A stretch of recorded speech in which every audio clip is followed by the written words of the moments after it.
voilà la réponse la plus simple qu'on peut donner à son action au Congo depuis pratiquement plus de 10 ans. Si au terme de tous les rapports, écoutez, j'ai rencontré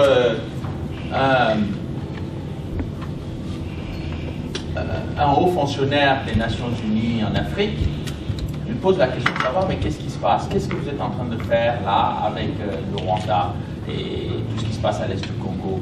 Il y a quelques années, vous étiez mobilisé pour attaquer l'Irak lorsque l'Irak avait envahi le Koweït.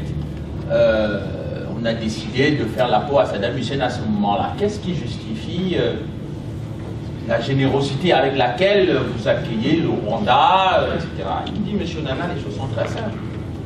Quand vous voyez que notre propre institution se moque éperdument des rapports de nos propres experts, il y a là de quoi nous inquiéter. Donc ce qui est en cause aujourd'hui, c'est les minerais, c'est l'argent.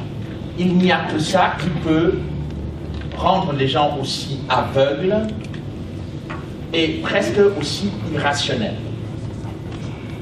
Donc, si on enlève ce paramètre-là, je ne pense pas que le Conseil de sécurité est truffé d'imbéciles. Je ne crois pas non plus que l'ensemble des pays européens, y compris le Canada, qui a quand même, écoutez, le Canada a perdu ses compatriotes dans l'affaire du Rwanda. Le père Pina, le père Simard ont été assassinés par les rebelles Tutsis. Mais le Canada s'intéresse d'extrader les Hutus. Et pas de demander la vérité sur l'assassinat de ses propres compatriotes. On est en pleine irrationalité si on se réfère à ce qui a été dit tout à l'heure sur l'attitude des différentes juridictions de ce pays par rapport à une entreprise très importante. Donc, en dehors de l'argent et en dehors des minerais, je ne vois pas ce qui peut rendre les gens presque aussi stupides, alors qu'ils ne le sont pas du tout. Pour ce qui concerne le soutien des Français aux Hutus, écoutez, c'est dommage que le président Mitterrand ait été atteint d'un cancer de la prostate et qu'il en soit mort. Je dis c'est regrettable parce que je ne suis pas sûr que la configuration aurait été celle-là. Le but de l'opération turquoise, contrairement à la campagne féroce et virulente qui a été faite, était d'empêcher que ce qui se passe aujourd'hui se passe. C'était la vision que Mitterrand avait de cette situation. Il était convaincu que dès lors où les rebelles Tutsis prenaient le pouvoir à Kigali, le Congo allait être exposé et que toute l'action de déstabilisation qui était derrière cette opération allait être mise à exécution. Et le président Mitterrand ne voulait pas de ça. On a considéré à l'époque que c'est parce qu'il voulait soutenir le maréchal Mobutu. On a dit qu'il soutenait le dictateur Habyarimana. C'était ces arguments qui ont été utilisés et le canal par lequel on était passé, c'était le canal des mouvements de gauche et d'extrême gauche, traditionnellement hostiles à l'impérialisme et au colonialisme. Mais ce que j'ai remarqué de façon étonnante, c'est que certains d'entre vous lisent le monde diplomatique, qui se proclament anti-américains, contre l'impérialisme des États-Unis. Pas une seule fois, vous avez lu un article ou des articles critiques sur l'action et le rôle du FPR dans la région des Grands Lacs. Mieux que cela, l'une des personnes les plus attitrées à parler de la crise des Grands Lacs dans ce dossier, Colette Bachmann. Colette Bachmann qui est réputée être pro-Tutsi.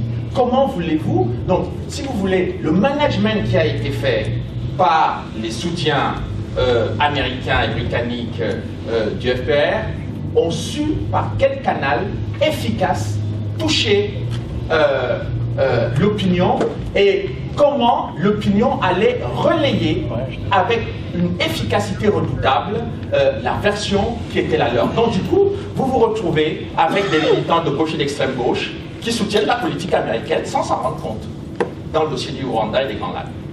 C'est effarant, mais c'est bien fait. Moi, j'ai toujours du respect pour un travail bien fait, même quand je ne suis pas d'accord avec lui. Ce n'est pas toujours le cas pour eux d'ailleurs. Alors, la comparaison des leaders africains, pour revenir en fait à la comparaison que moi j'ai notée, c'est le dossier de la Côte d'Ivoire et du Congo. Ça, c'est très intéressant. Je me souviens que lorsque je faisais la conférence en Suisse sur le dossier de la Côte d'Ivoire, mais les Congolais m'ont posé la question de savoir, mais au fait, c'est quoi l'histoire de M. Ouattara? Je leur ai dit que Ouattara, c'est Joseph Kabila sans les diplômes.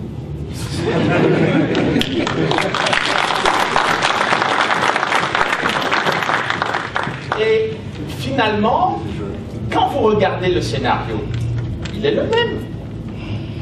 On a diabolisé M. Laurent Gbagbo en disant qu'il avait des escadrons de la mort, il était en train de... C'est la même façon que M. Abiyarimana avait été diabolisé. Et au moment de remplacer M. Gbagbo, on a commencé par prendre des sanctions contre lui, en nous disant d'ailleurs qu'on a essayé de geler ses avoirs aux États-Unis, en Europe, mais quelques années après, M. Gbagbo n'a même pas une chambre de bonne à Paris ou à Washington. Mais où sont ces avoirs-là? Jusqu'à ce jour, on ne parle pas d'ailleurs la Cour pénale internationale, qui n'a pas la réputation d'avoir la sympathie pour M. Gbagbo, a déclaré elle-même qu'il était indigent. Donc, mais par contre, beaucoup de gens ont retenu, peu de gens ont entendu qu'il était indigent, mais tout le monde a retenu qu'on avait gelé ses avoirs et personne n'est revenu dessus pour nous dire quels étaient ses avoirs. Et donc, si vous voulez, la comparaison est extraordinaire parce que pour mettre à la tête de la Côte d'Ivoire quelqu'un qu'on ne voulait plus voir, on est allé chercher quelqu'un qui était un étranger et on est venu imposer à la tête du pays en faisant comprendre que, eh bien, il y avait eu un problème avec les élections. Et c'est de la même manière qu'après avoir organisé l'assassinat de Laurent Désiré Kabila, on est allé chercher quelqu'un dont on savait pertinemment qu'il était étranger et on l'a installé à la tête du Congo. Et je disais qu'à Ottawa, effectivement, les Congolais ont eu tort de se taire au moment où les choses étaient en train de se passer, parce que c'est à ce moment-là qu'il aurait fallu soulever le problème des origines. Du secret de l'instruction. Okay. Donc, Kagame et ses soutiens ont essayé de orienter l'enquête du juge, et puis surtout, ils ont organisé une campagne massive dans tous les médias français pour essayer de se disculper. Parce que, admettons d'ailleurs que le rapport balistique avait un point de vue différent, mais on ne peut pas résumer toute l'enquête sur l'attentat au rapport acoustique, au rapport balistique. Il y a des témoins. Le garde du corps de Paul Kagame m'a avoué, il a participé à la réunion qui a organisé l'attentat. Il y a plusieurs autres témoins importants qui ont déposé devant la justice française, attestant que M. Paul Kagame a abattu la ville. Le patron des renseignements, des services de renseignement, M. Kayumba Yamwaza, qui a failli être assassiné en Afrique du Sud, a confirmé également que M.